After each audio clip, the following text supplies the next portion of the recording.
Alors, sujet intéressant aujourd'hui, j'ai envie de te parler du vocabulaire lié à l'expansion de conscience et comment recevoir en fait ce que je transmets. Il se passe une chose, un phénomène dans ma vie et dans ma vie professionnelle, parce que ce que je partage, c'est autour de l'expansion de conscience. Et souvent, les personnes me disent « Aude, je ne comprenais absolument rien à ce que tu me disais.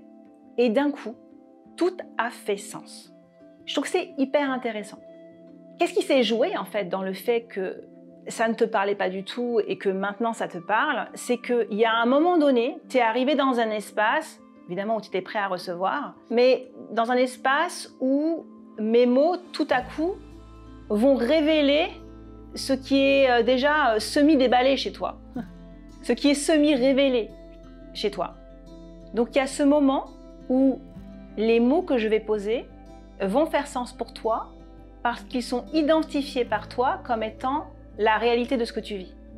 C'est ce qui fait que, en point A, ce que je te disais n'avait pas de sens pour toi. De quoi est-ce qu'elle parle? C'est flou, elle utilise un vocabulaire dont je ne comprends pas le sens. Et maintenant, en fait, j'ai l'impression que chaque mot qu'elle dit vient révéler un aspect du processus que je suis en train de vivre. Autre point, beaucoup de personnes me rapportent que quand j'essaie de comprendre avec ma tête haute, je ne comprends rien à ce que tu dis. Et c'est normal.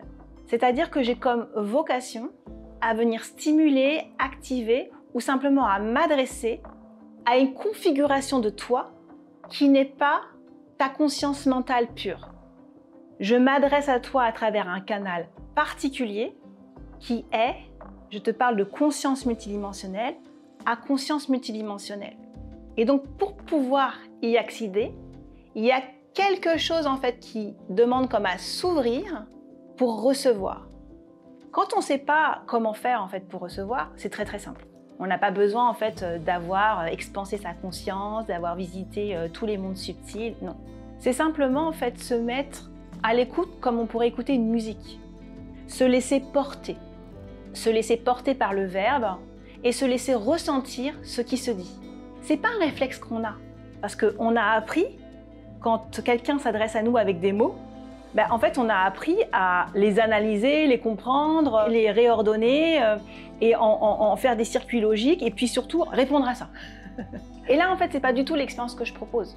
L'expérience que je propose, c'est comme d'écouter une musique ou c'est comme de regarder une œuvre, c'est de faire l'expérience depuis des parts sensibles de soi. Et depuis ces parts sensibles de soi, tu vas vivre complètement autre chose et tu vas comme ouvrir, épanouir des structures que tu n'avais pas l'habitude d'utiliser. C'est comme des muscles, je veux dire, si tu n'utilises jamais tes abdominaux, tes abdominaux tu en as moins conscience et ils sont aussi moins musclés pour te servir sportivement parlant. Là, c'est la même chose. Donc, il y a comme chez moi un travail presque éducationnel d'expliquer à l'autre que la posture de recevoir, s'il souhaite recevoir, va lui demander de lâcher le mental, de le mettre dans un hamac et de se laisser vivre une expérience qui est une expérience sensorielle, qui est une expérience extrasensorielle, qui peut être une expérience physique corporelle et de voir ce qui se passe.